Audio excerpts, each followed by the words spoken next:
Islamia college railway road जी भाई, जिस ज़ुएब सलीम भट्ट को नसीहतें हो रही हैं कि यार बाज आ जा, आज वो ज़ुएब सलीम भट्ट जो है ना वो मुआशरे को, मुख्तलिफ महकमों को, डिपार्टमेंट्स को नसीहतें कर रहा होता है, उनको सुधार रहा होता है। ऐसे ही तो ये तो बिल्कुल एक क्या कहते हैं 180 डिग्री चेंज है। भाईजान देखें, वक्त इंसान को बहुत कुछ सिखा देता है। कोई ना माँ के पेट से कोई मुजरिम निकलता है, ना वहाँ से कोई घर से ही कोई क्रिमिनल बन के आता है। ये चीज़ें मुआशरा आपको सिखाता है आहिस्ता आहिस्ता। वो एक ऐसी जगह थी जो उस दौर में जब हम स्टूडेंट थे, और ये MSF और ये तमाम जो थी यूनियंस, ये जब चलती थी तो एक और तरह का माहौल था। जिस दौर में मैं 2000 की बात कर रहा हूँ, 2001 की, नवाज शरीफ साहब जिला वतन हो चुके हुए थे, मुशर्रफ साहब थे, MSF उसमें थी, क्या कहते हैं, एजिटेशन में थी, हमें पुलिस पकड़ के ले जाती थी, चीज़ें हो जाती थी, तो हम उससे बचते रहते थे। मेरे वाले साहब इन चीज़ों से घबराते थे। लेकिन नौजवान जिनसे ना, जिस आप सोसाइटी में रहते हैं, आप उसके अंदर आगे बढ़ने की कोशिश करते हैं। और स्पेशली हमारे मुल्क में जिस तरह आप ट्रेंड चल पड़े हैं, चीज़ें चल पड़ी हैं, बदमाशी है, उस दौर में भी ये था कि स्टूडेंट लीडर बड़ा ताकतवर होता है, उसकी आवाज़ बड़ी सुनी जाती है। लेकिन घर से जो तरबियत थी, जो थी वो थी कि बेटे इंसानियत को नहीं छोड़ना, इंसान सबसे पहले। तो वो फिर उसकी वजह से वो छोटा सा जो एक स्पार्क था ना इंसानियत का दिल में, उसकी वजह से मैं आगे नहीं गया उस चीज़ में, और मैं खुद को बचा के आप तो अंदर रह के आए हैं सिस्टम के जी। इस सिस्टम के, क्या स्टूडेंट लीडर्स और ये जो स्टूडेंट तंजीमें हैं इनका मिसयूज भी हुआ? क्यों नहीं हुआ? स्टूडेंट का मतलब होता है पावर। पावर कैसे? स्ट्रेंथ है ना, अवेलेबल है। वो जिस जगह पे इकट्ठे हो रहे हैं, रोज इकट्ठे हो रहे हैं, वहां वो स्ट्रेंथ अवेलेबल है, और वो बड़ी तादाद में है। स्टूडेंट वैसे ही बड़ा जोशीला होता है, बड़ा वो एक उसमें होता है ना, क्या कहते हैं, जोश में होता है। तो वो जोश के अंदर फिर होश अक्सर खो जाते हैं, और नौजवान वैसे भी खो देते हैं। तो ये स्ट्रेंथ और पावर ऐसी होती है कि ये टेम्ड नहीं होती, इसको आप जिधर मुड़ेंगे ये उधर मुड़ जाएंगे।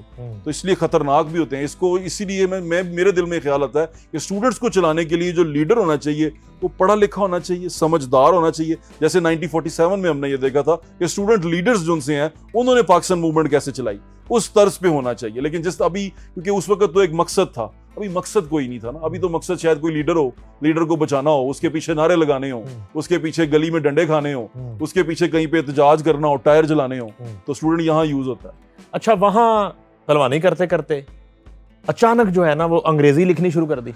अच्छा, और अंग्रेजी लिखते लिखते एक बड़ी उसमें नफासत, और आर्टिकल लिखते लिखते पोइट्री भी करता था। पोइट्री करते करते एकदम से जब आपने माइक पकड़ा तो ऐसे शोबे का इंतखाब किया, ऐसा शो आपने चूज किया जो मेरे ख्याल में सबसे ज्यादा मुश्किल काम है। फील्ड पे जाके काम करना और हर तरह के लोगों का सामना करना और उनको कन्विंस करना, लड़ाई झगड़ा, और हर वक्त जो है ना रिस्क में रहना। तो ये एसी में आप मेरी तरह बैठ के स्टूडियो में शो कर सकते थे। नहीं, आपने खुद रोड पे किया काम, तो आप तो रिपोर्टर हैं। तो ये इसका इंतखाब क्यों किया?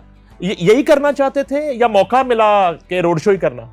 नहीं, शुरू में भाई मैं बड़ा शर्मीला आदमी हूँ, इंट्रोवर्ट हूँ। मैं ज्यादा गैदरिंग में नहीं बैठता, ज्यादा उसमें नहीं रहता। मैं अकेला तन्हाई पसंद आदमी हूँ। तो ये जो इसका इंतखाब किया वो इस तरह हुआ कि जब लाहौर न्यूज़ नया नया आया तो मियां आमिर महमूद साहब ने कहा कि माइक लेके जाओ और माइक जरा लोगों में फिराओ कि ये लाहौर न्यूज़ आ रहा है, जरा नजर पता चले। अच्छा, मैं चला गया माइक लेके। अब माइक लेके लोगों से पूछ रहे हैं, बातचीत कर रहे हैं, जा रहे हैं।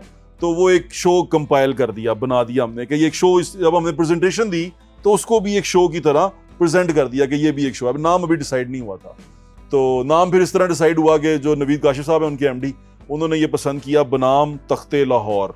अच्छा, तो बनाम तख्ते लाहौर शुरू हुआ। और जब मुझे उन्होंने उसमें देखा मियाँ साहब ने, तो उनको वो शो बहुत पसंद आया, मियां आमिर महमूद साहब को। उन्होंने कहा यार ये शो तो चलेगा।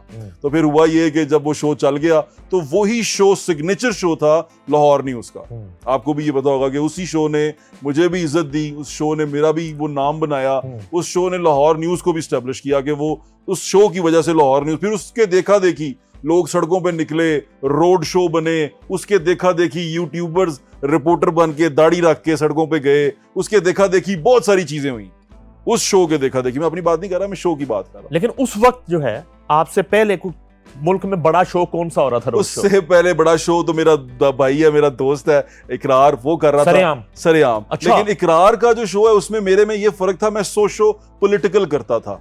वो एक जो शो करता था वो लोगों के छापे और इस तरह, मैंने छापा नहीं मारा, मेरे बारे में ये बात कर, मैंने छापा मारा है तो किसी एमएनए एमपीए पे मारा है और उसको पकड़ के उसके हलके में लेके गया हूँ कि ये आपका काम है, जो आपने करने की जिम्मेदारी उठाई हुई आपने किया नहीं है, मैंने ये किया। इकरारुल हसन के छापे की बात बता दो। जी बता दें, फिर आगे बढ़ते हैं। जी बताएं।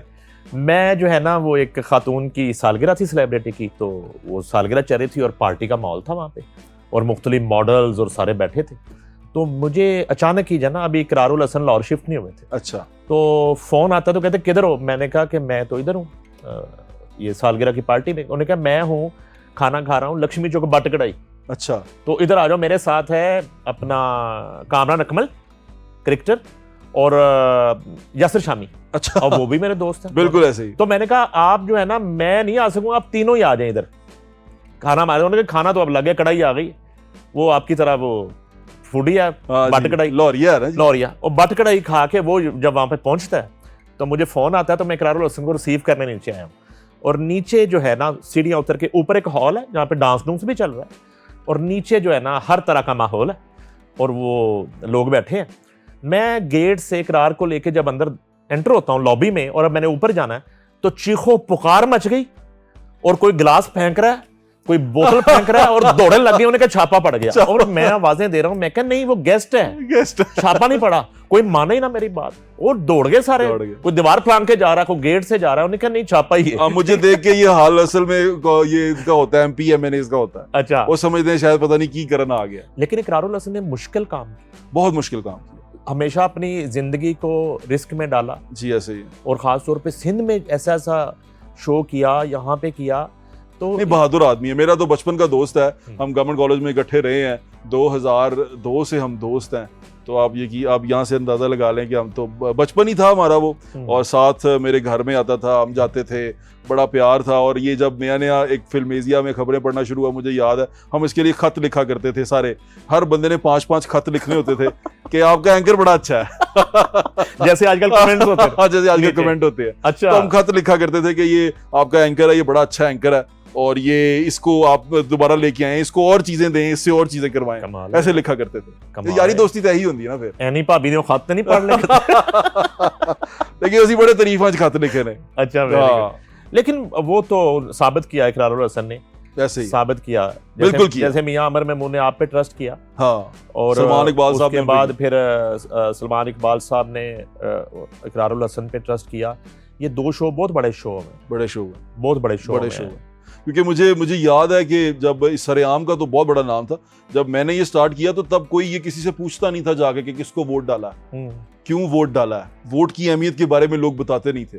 तो वो अल्लाह ताला ने मुझे ही एक वो दिया, एजाज़ दिया कि मैं जाके वो पूछता रहा, और उसके बाद लोग पूछना शुरू हुए और बताना शुरू हुए कि वोट होता क्या है।